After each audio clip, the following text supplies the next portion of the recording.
All right, good evening, everyone, and welcome to another session of the Beyond Access series. We're continuing our session on social and emotional learning, and tonight we're excited to be here with the Child Mind Institute. Welcome, Naomi, to talk about self-care for caregivers. I think a lot of the times when I fly and I hear the safety announcement and flight attendants saying, before you put your own somebody else's mask on, put your own on first. And so, as parents and caregivers, you are all always focused on providing care to the children in your life. And today, we want to spend a session focusing on giving care to you yourselves. A couple of housekeeping announcements before we start. As always, the Q&A section is open for you all to ask your questions throughout the presentation. We will be online answering any questions that come throughout the presentation as best we can. And we also have some dedicated time towards the end to answer any of them live on the stream. Throughout the presentation and the webinar format, unfortunately, you don't have the ability to unmute yourself. So please make sure that if you do have questions, no matter what the questions are, put those in the Q&A. If you have questions that don't pertain to tonight's topic, please feel free to enter them and we'll take them down and follow up with them afterwards. But for the most part, we're going to be answering tonight questions that have to do with our topic for our presenter. With that being all of the announcements, without any further ado, hand it over to Naomi. Hi, good evening. Good evening, everyone. It is a real privilege to be here this evening and be here with you all. I am going to go ahead and share my screen so you can see my slides for this evening. Give me 1 second here. Okay. So again, it's a real privilege to be here.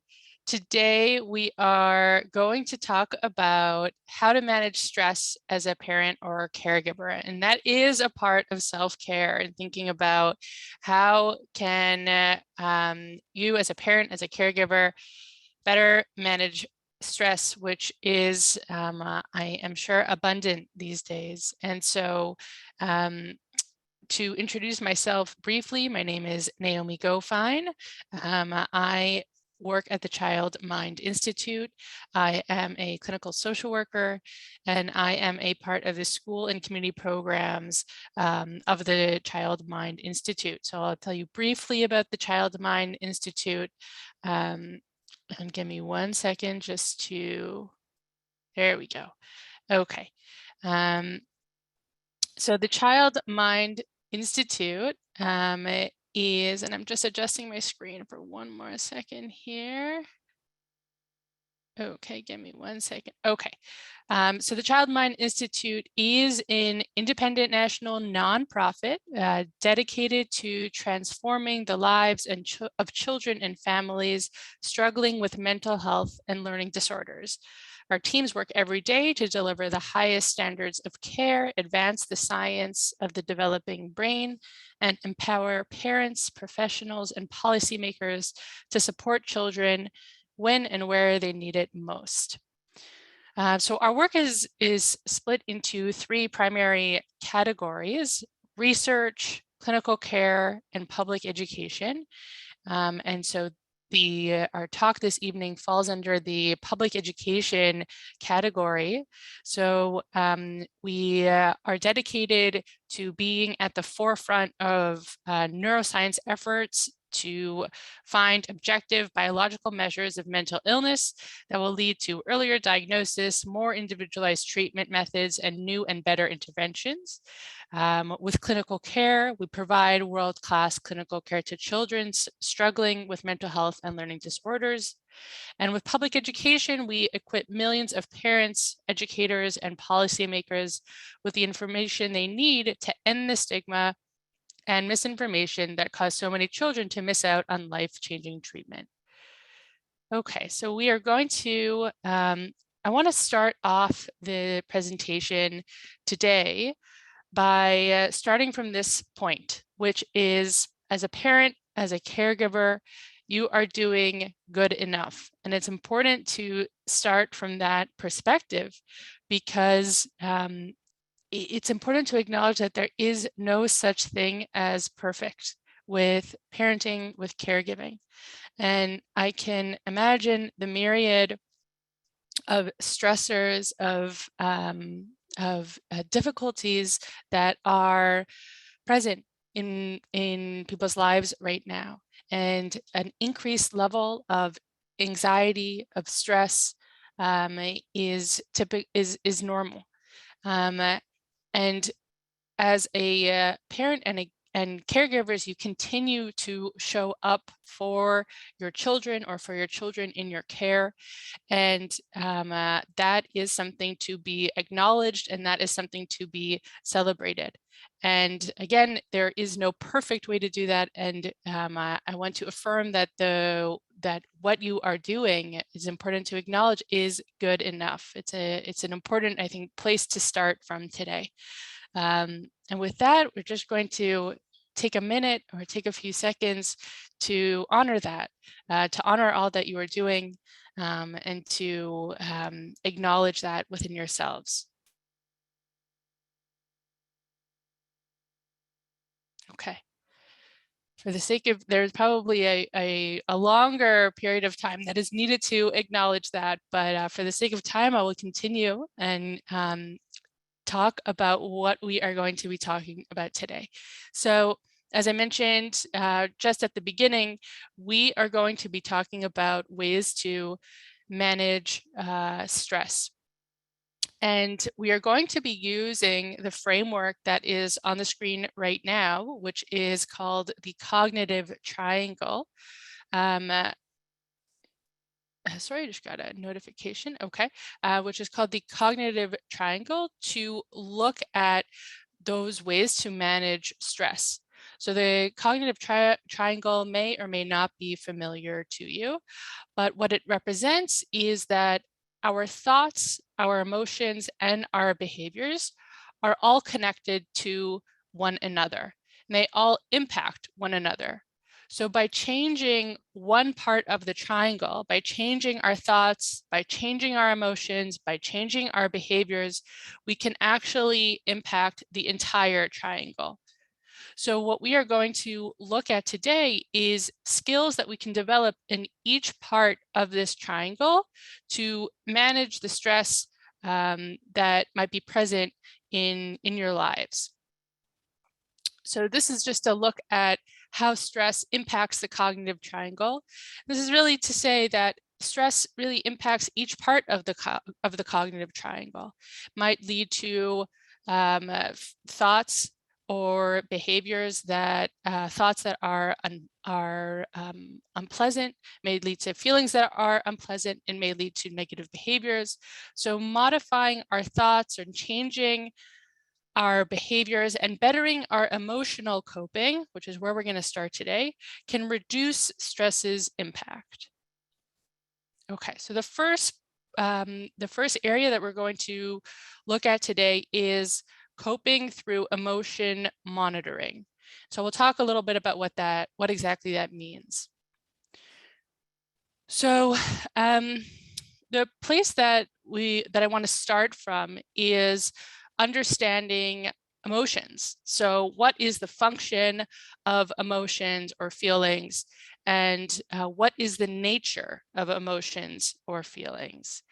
And this is important because we want to develop the skills to understand the way that we are feeling so that we can feel more in control, and that we can tackle that part of the triangle that I showed you before. So why do we have emotions? So we have emotions because they give us really important information about our environment. If we think about the information that we get from the emotion of fear, when we feel fearful of something, that can tell us that our environment is dangerous. That can tell us to escape. That can tell us to move away from something that is posing a threat. So there's an abundant amount of information that our emotions give us. Emotions also help us understand ourselves and others. So when we think about the way that we might feel in relation to a child or in relation to a friend, if we can understand that feeling within ourselves when we see a child struggling, when we see a friend in pain, that can be really important information to have in terms of that relationship, in terms of nurturing. And the same is that the same applies within ourselves. So it can be emotions give us a lot of information about how to understand what's going on within ourselves. Now, about the nature of emotions, emotions are like waves in the ocean. I really like this metaphor because emotions sometimes feel so strong that it's difficult to imagine them going away. Or it's difficult when we're in a moment to imagine being out of that moment. But emotions actually really only last for a very short period of time. So they come in and then they wash out. So sometimes there might be a really big wave and it might feel like we're drowning, and the questions you might ask yourself are, am I going to lose control? Is this going to last forever? Can you survive? But the fact is that the emotion will eventually go back out to sea and the calm will return. So identifying how we feel can help us feel more grounded and in control, and also help us think about what to do next. How can we solve the problem, or how can we manage the problem that is causing this stress and that is causing this emotional response? So emotions are not only in our mind, but they're actually also in our bodies. So our bodies can give us significant clues to tell us how we are feeling. And when we can identify the way that we are feeling, when we can name our emotions, we can feel more in control and better able to weather that storm, to better manage that wave that's being thrown at us or that's coming at us. Okay, so this is the first set of skills that we're going to talk about today, and it's called applying emotion monitoring. So what this is a way to monitor how we are feeling over the course of a day, but repeatedly. So this is something that you might do a few times a day throughout the course of a couple of weeks or longer than that. And what we do is monitor how we are feeling in particular situations, not only what we are feeling or what the dominant emotion is, but also the emotion intensity. So you want to give it a rating. Am I feeling this very very intensely? Am I feeling this not so intensely? Let's say on a scale of 1 to 10. And what this can do is it can allow us to notice patterns and triggers. And it can, you can sometimes when we're feeling a feeling, we're not really sure why it is that we are feeling the way that we are. So what um, emotion monitoring can do is give us the tool to look at this feeling over the course of a period of time and give us information about why we are feeling this feeling. Is it the situation? Is it who we might be with? Is it is this feeling in the same amount of intensity every time we experience it? So again, it gives us information about patterns and triggers. And so it can help you arrive at a solution for how to manage the situation or manage the emotion that you are feeling. The other thing that you do when you apply this emotion monitoring skill is you notice your body's response. So if you think about the feeling of nervousness or excitement, a common bodily sensation is increased heart rate. So you might feel your heart beating faster and faster. You might feel when you're nervous that your palms become clammy. You might feel a little bit shaky. So those are all examples of sensations that you have in your body that are telling you about what you are feeling. So that would be something to record when you are doing this monitoring exercise.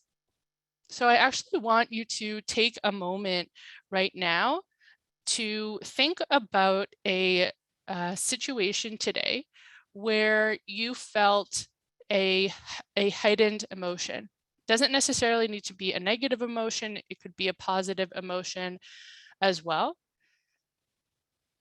And I want you to think about its intensity. I'm just going to skip this slide for a second. So you could think about how you're feeling right now, or you could think about another situation that happened earlier today. So what I want you to just to, if you have a piece of paper, feel free to write down the answers to these questions, but identify the emotion. So what were you feeling?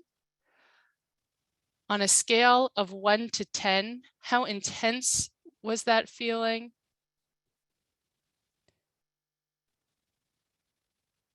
I want you to think about what were your physical sensations? So what did you notice in your body? And it might be hard to think about this when you're thinking back on a situation, but you can just try your best. The point is we're just trying to practice this emotion monitoring.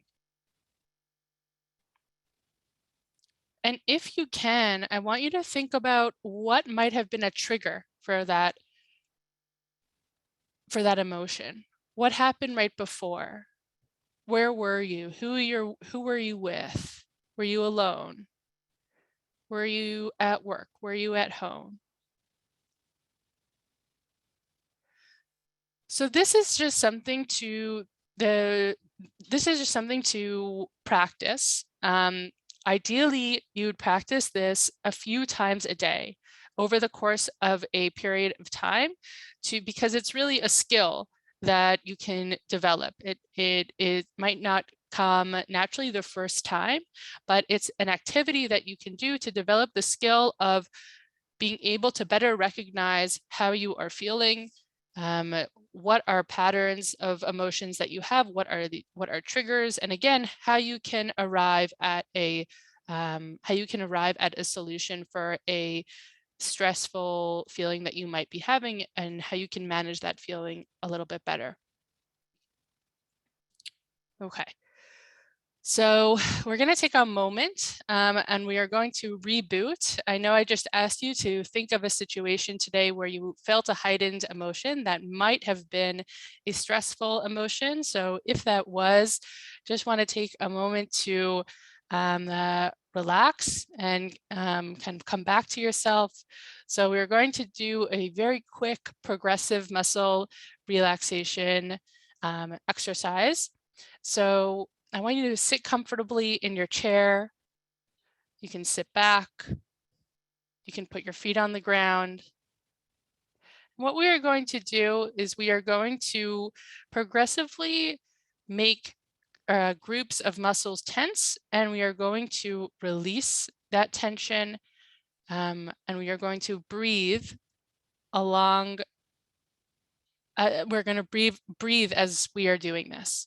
So we're going to start with our forehead. So you're going to make your forehead muscles tense. So imagine yourself thinking really hard about something. And when you make your forehead muscles tense and breathe in as you're doing that for a few seconds, and then breathe out and release that tension. We're going to move to our hands. We don't have time to do our whole body, so we are going just to move to our hands. So make a fist, or make the muscles in your hands very tense. We're going to breathe in as you're doing this, and then breathe out and release that tension in your hands. And then we're going to do the same in our legs. So we're going to make the muscles in our legs quite tense. We're going to breathe in as we're doing this. And you're going to release the tension and breathe out.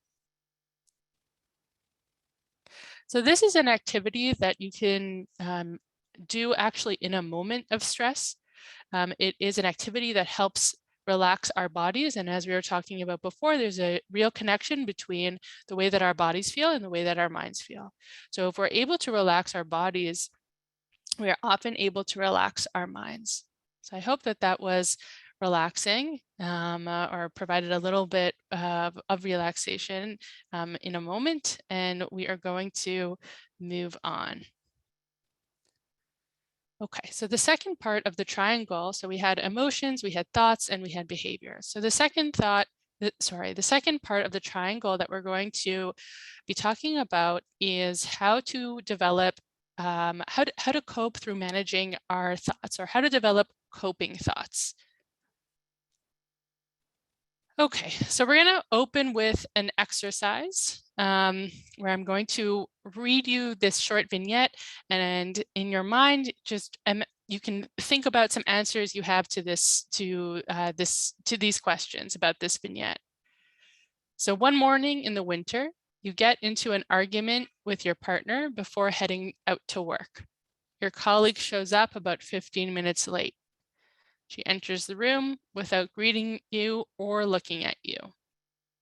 I want you to think, what is your initial thought about your colleague's behavior? How might you be feeling in this moment? And how might you respond?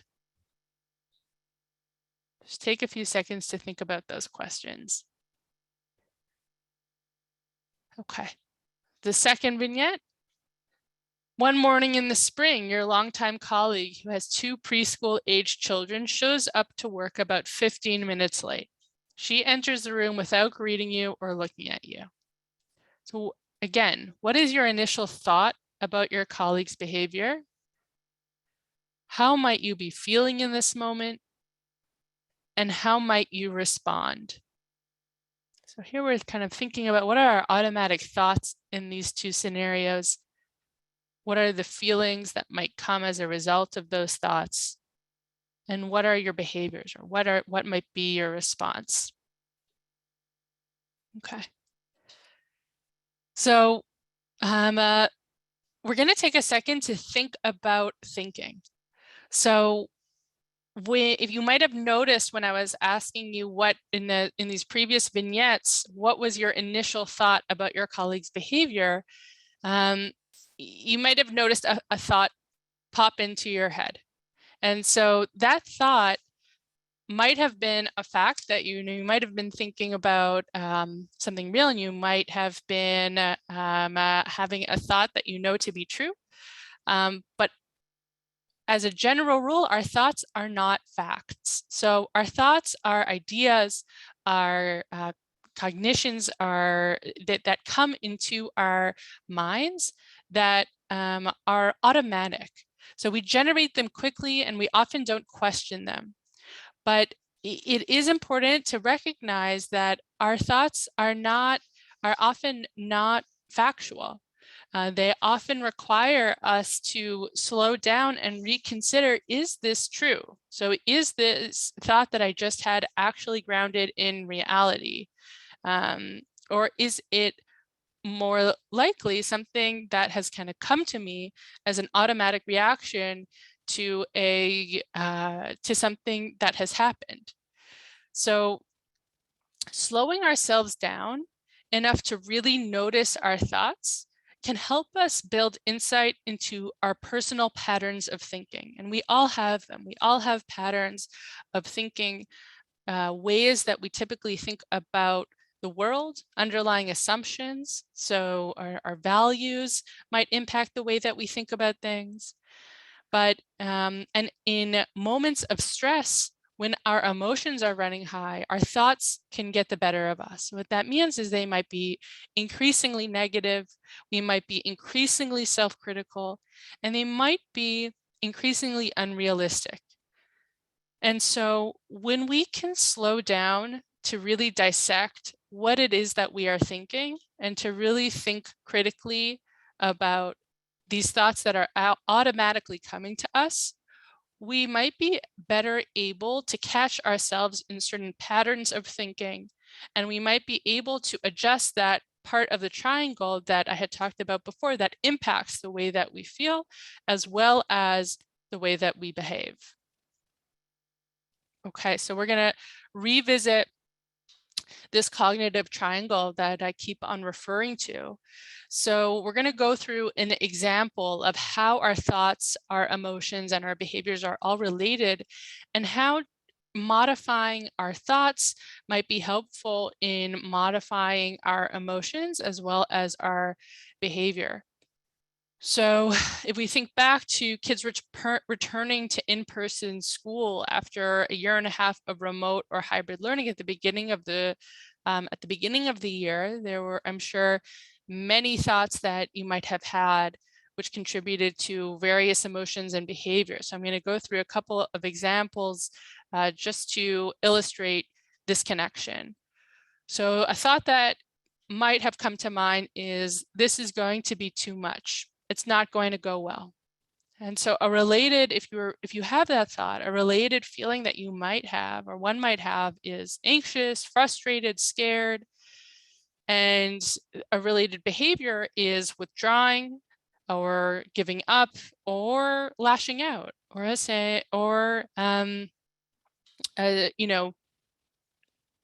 being angry at the school, being angry at the system, maybe lashing out towards family or towards friend, again, because of the intensity of these emotions that are related to this thought. I'm going to propose an alternative thought that also might be a possibility.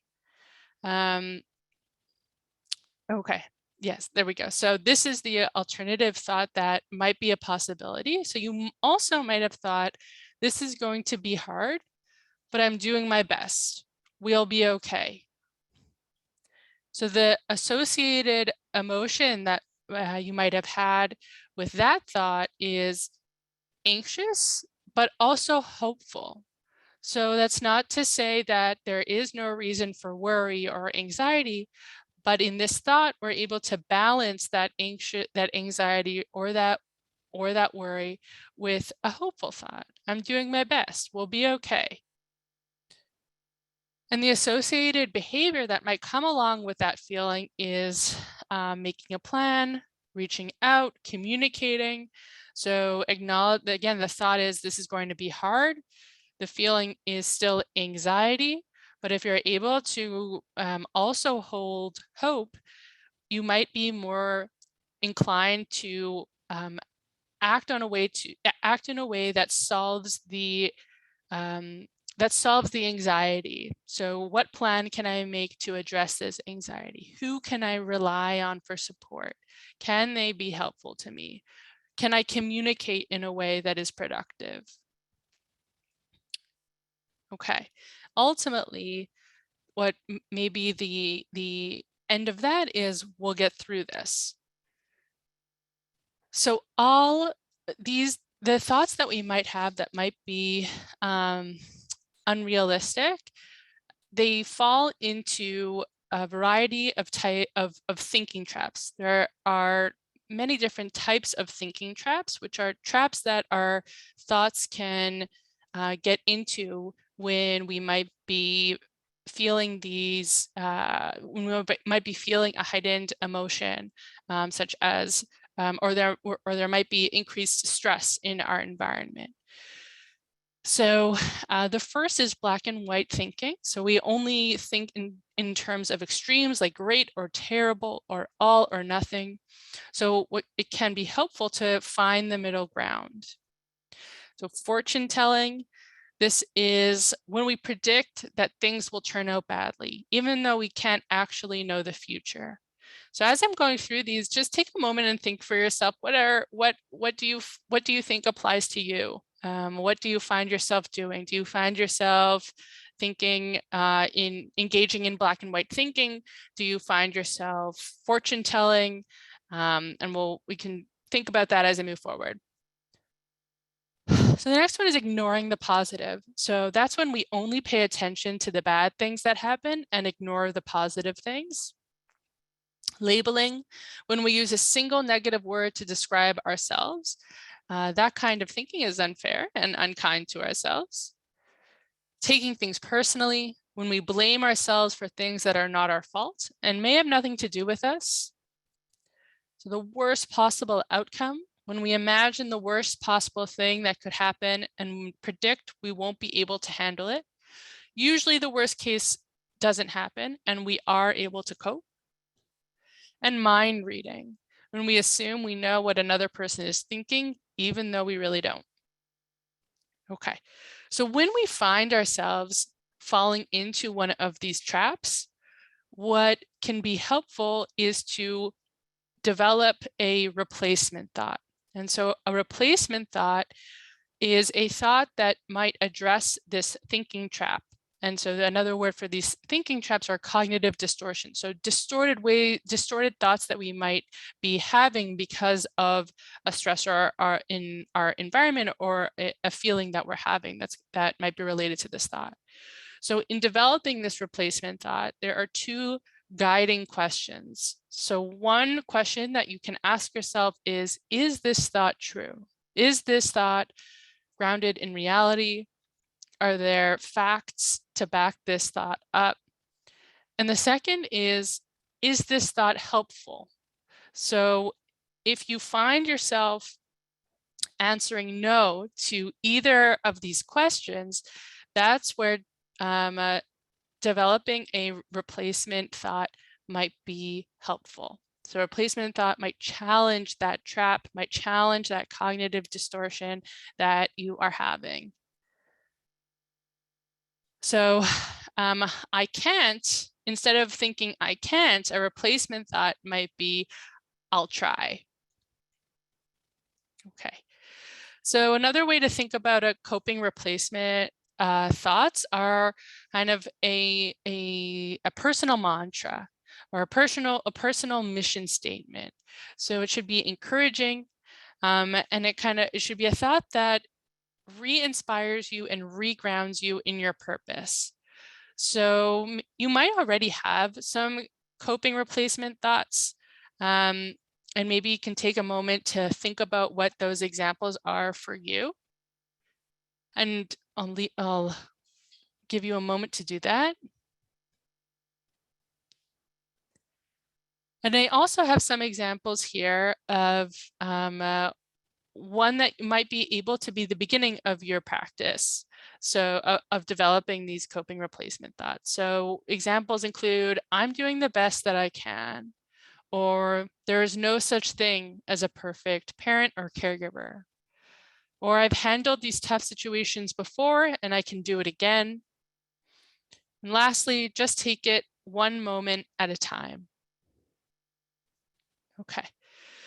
So for the sake of time, I'm going to move through this, but these are just some ideas about, again, some more ideas about developing your own coping thoughts. Remember, try and focus on what's true and what's helpful, what's grounded in reality, what's grounded in facts, and what is helpful to you. So questions you might ask yourself are, what are your favorite parts about being a parent or caregiver? What energizes you? What gives you a sense of purpose? Acknowledge your strengths. And maybe there's some recent parenting wins. Maybe there's something that you did really well. Maybe there's something that you tried that was new that your child responded to in a really positive way. And also think about what is in your control. So, with developing these thoughts, you want to really ground yourself in realistic expectations. So you don't want to put something, create an expectation for ourselves that might not actually be realistic. Okay, so this is the bottom line. Thoughts can be automatic. Thoughts can come to us without us really having a choice. So we can slow down. We don't have to stick with the thoughts that we're having in the moment. Thoughts are not always reliable, accurate, or helpful.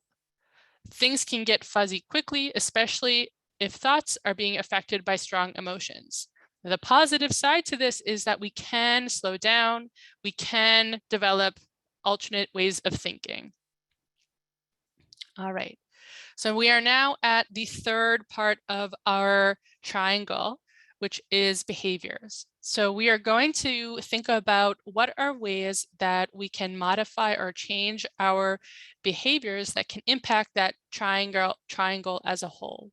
So one of these ways is called behavioral activation. So behavior has a really important part in how we feel and what we think.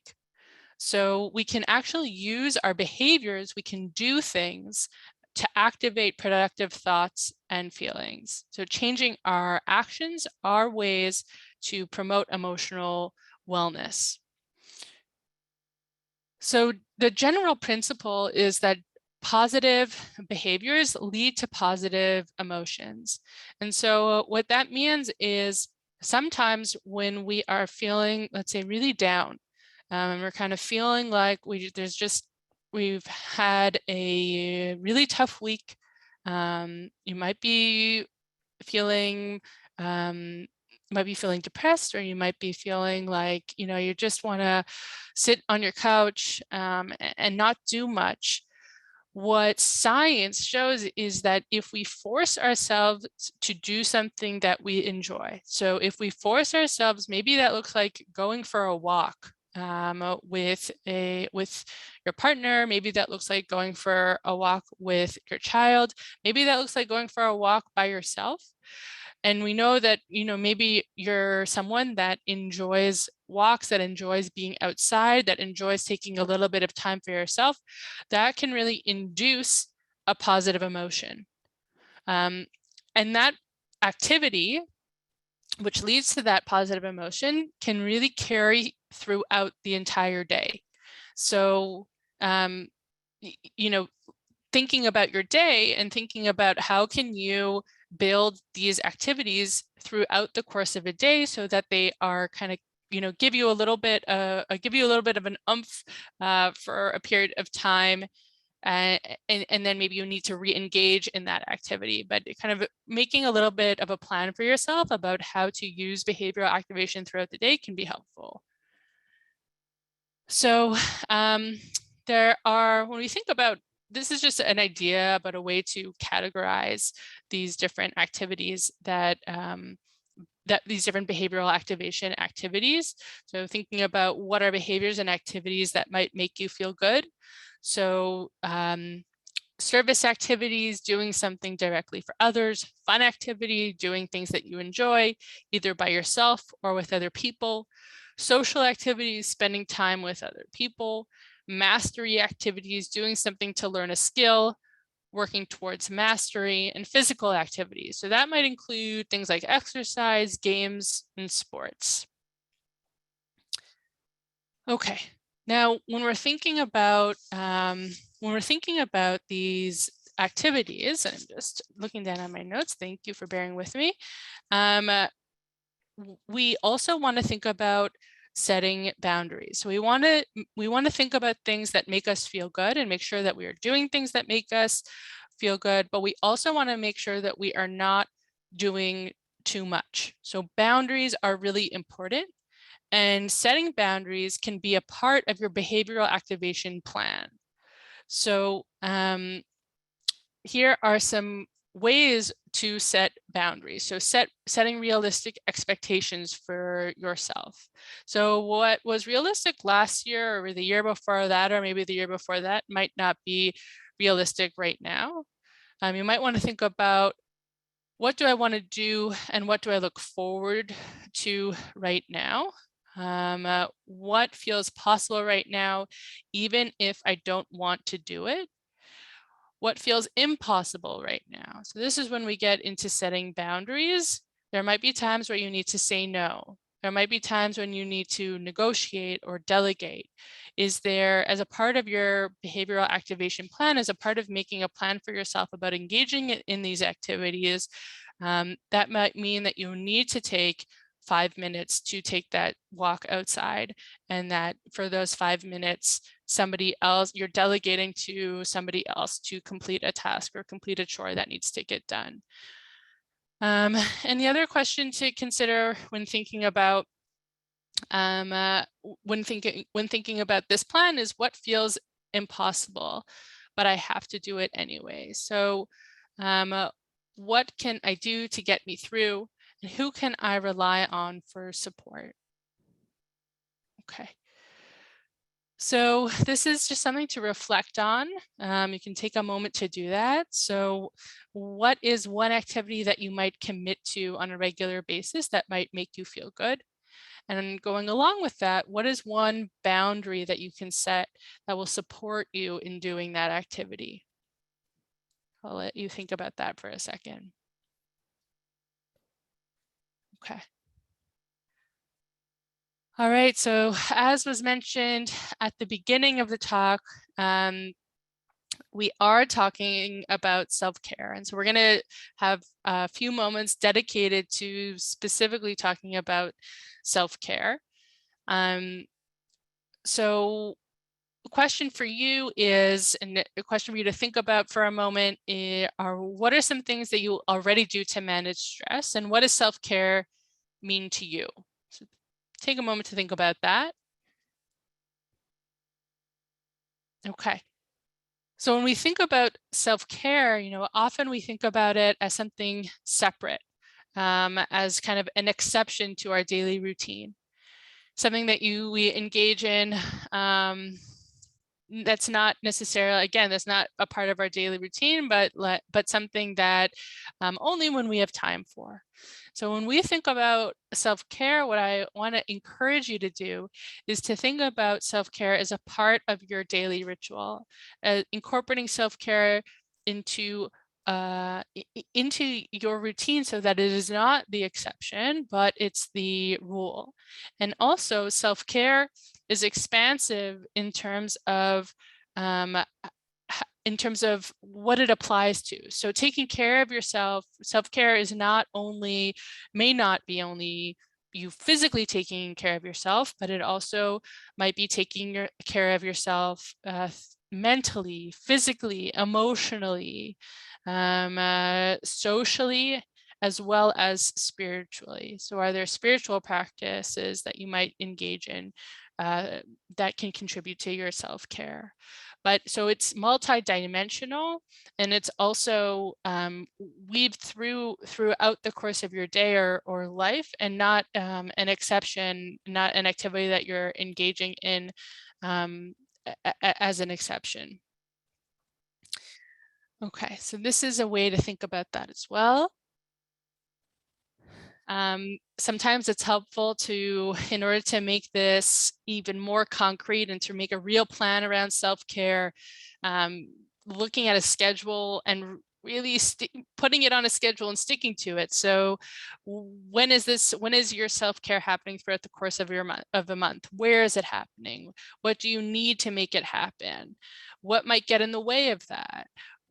Did something get out of the way? If you're looking back on your calendar, there's a self-care activity on your calendar and you didn't do it, and my question you might ask yourself is, why not? Or what changes can you make to make sure that it happens?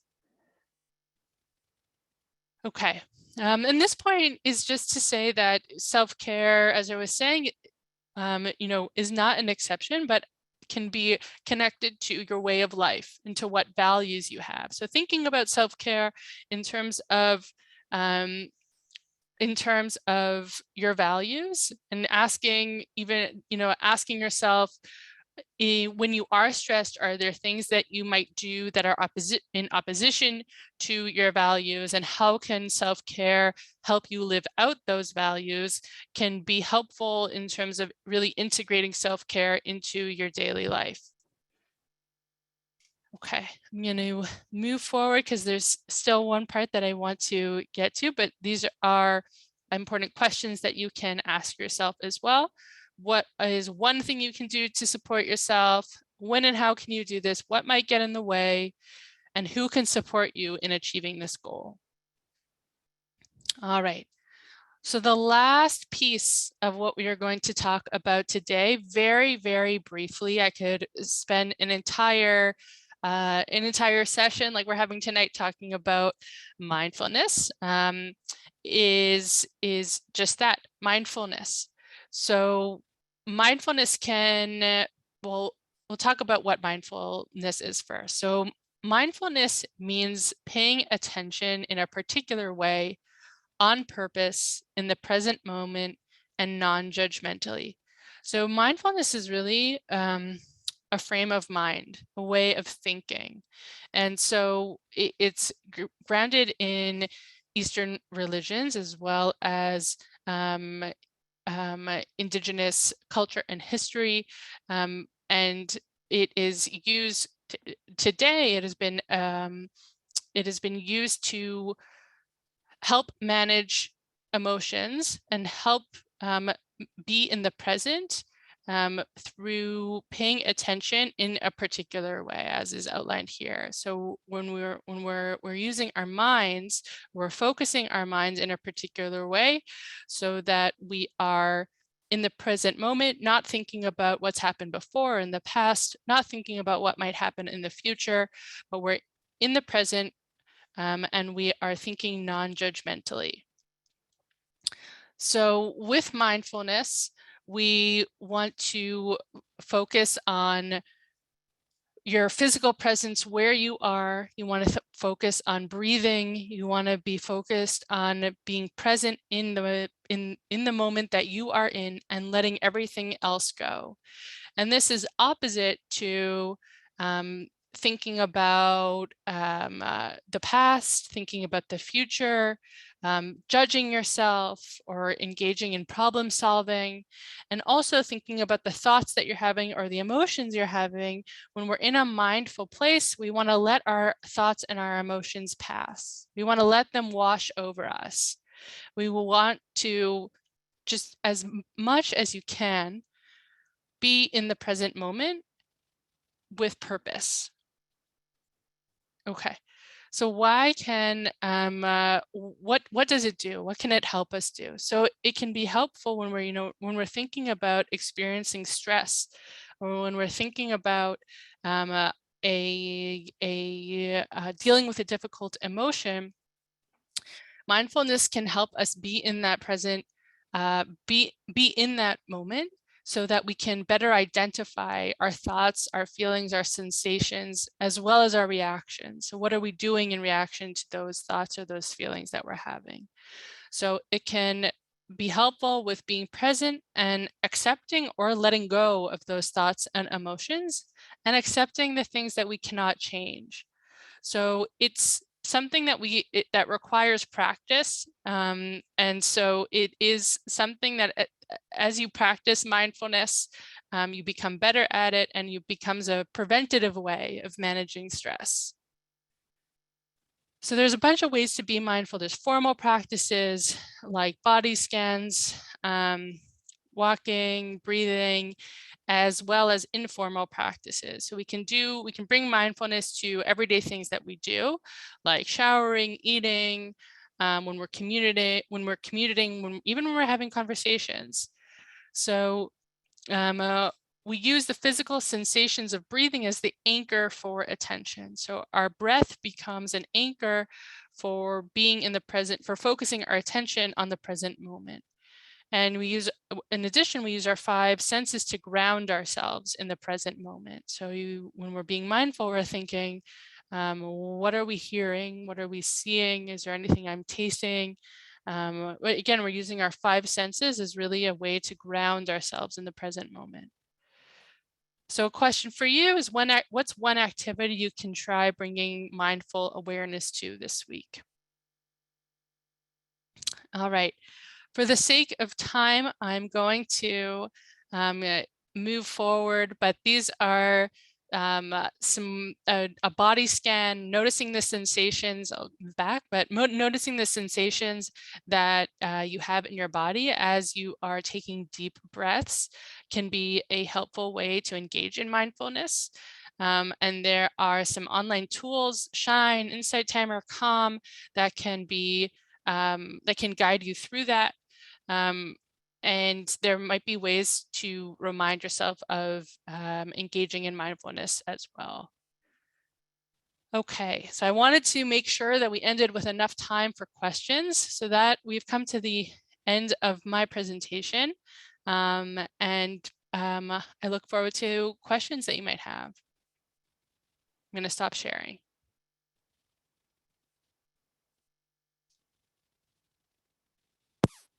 Folks, so this is your chance to get your questions asked. So use the Q&A function, and while folks come in, I was listening and I was writing down some things, and this is all great, right? And I think one of the things that many parents struggle with is time, right? And so maybe if you could go over, you talked about mindfulness, being able to build mindfulness into things that we already do every single day.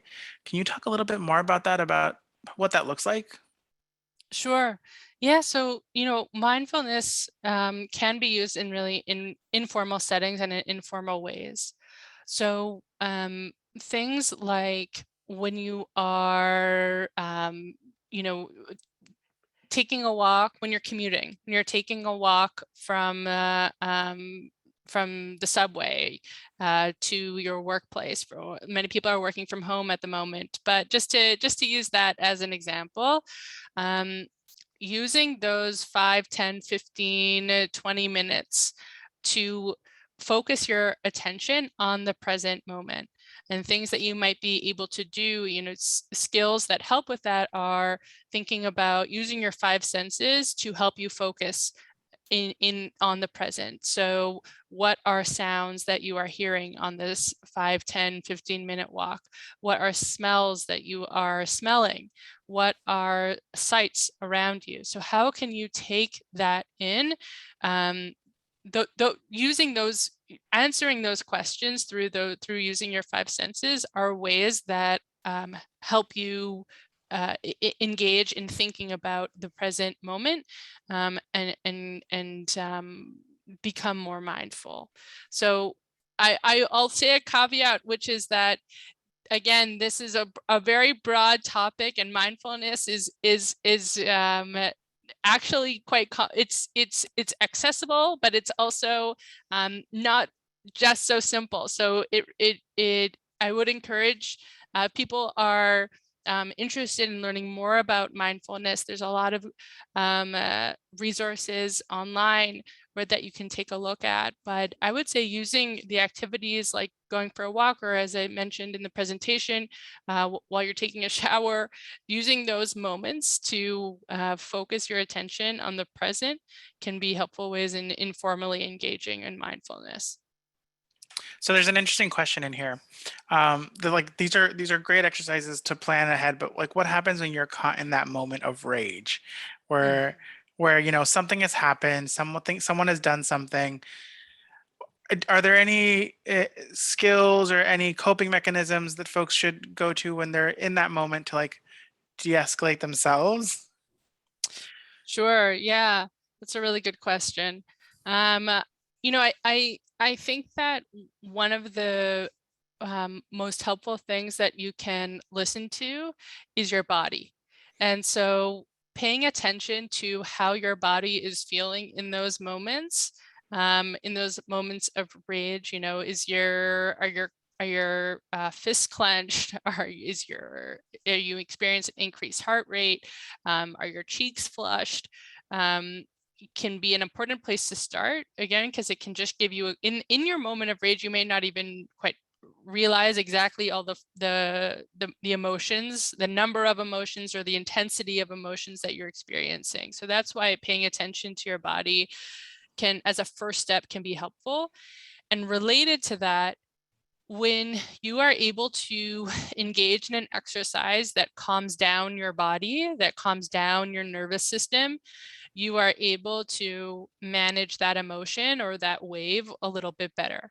So very practically, things like deep breathing. I know that deep breathing is kind of thrown around as kind of the solution to all problems, but it's not, and it can actually be quite helpful in calming down your nervous system. So taking a moment to breathe so that you can think more clearly and recognize what you are thinking as well as what you are feeling can be helpful in a particular moment. Changing your body temperature can actually be helpful as well. So doing things like splashing some cold water on your face in that moment, if you're biased, if you're near a bathroom, if you're near a sink, can also be helpful. It can impact your nervous system, and again, be helpful in managing a very intense emotion that you might be having. Doing things like walking away if possible until you're able to collect yourself. And maybe that may not look like going for a walk around the block, but maybe that looks like walking to a different room, and opening a window. Changing your environment can also be helpful. And to close this out, I know we're running slightly close to closing, but you mentioned that mindfulness it may seem like a very simple thing to do, but it actually can be complex. I think with that, when should a person stop trying to self-help and reach out for professional help?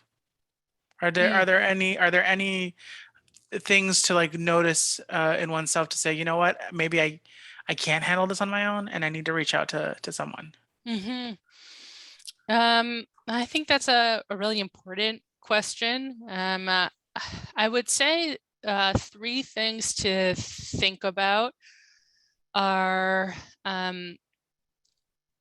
intensity, frequency, and duration. So what I mean by that is when you are experiencing an emotion and it is consistently at a 10, and 10 looks different for each person, but 10 being like the most intense, the angriest that you've ever been. And if that is consistent, or sad, if you're consistently at a 10 with sadness, like the saddest you've ever been, that is something to think about.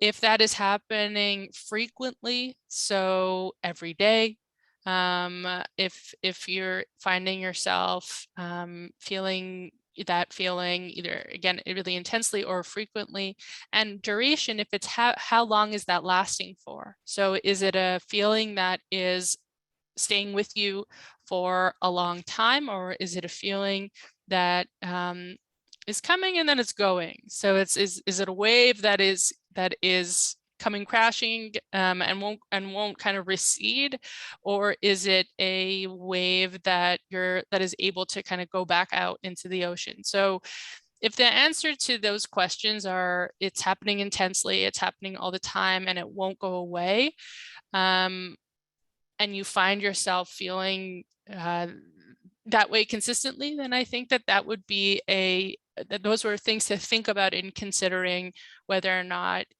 you might need to reach out for help.